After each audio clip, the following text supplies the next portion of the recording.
Magandang umaga guys, nandito ako sa kung nagpisto rin lang kayo dun sa inyong mga bahay na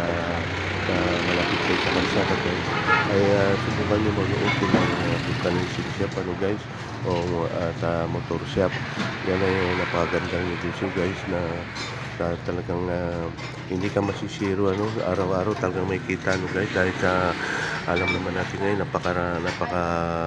rami na sasakyan tumatakbo sa kalsada guys, lalo na may makikita rin natin may kung ano-ano ng gamit ng may mga Grab, may Food Panda, napakaraming motor na tumatakbo sa lansangan sa halos lahat ng parte ng mundo Kaya kung napakaganda na mag-open kayo ng maliit na shop guys, kahit vulcanizing shop muna sa una kung wala pa kayong mekaniko, at sigurado ko sa inyo na hindi talaga kayo magsisisi guys, basta may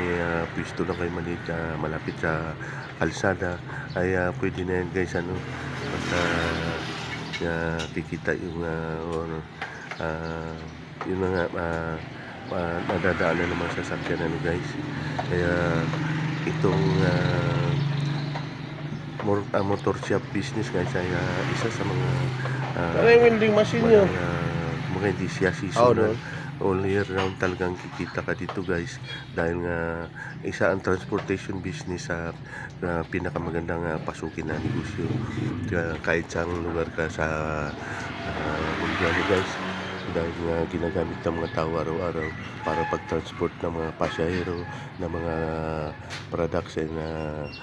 goods kung saan dinadala guys. Kaya may pwesto kayo dyan guys, ay subukan nyo po motor shop at vulcanizing shop guys. Maraming salamat guys.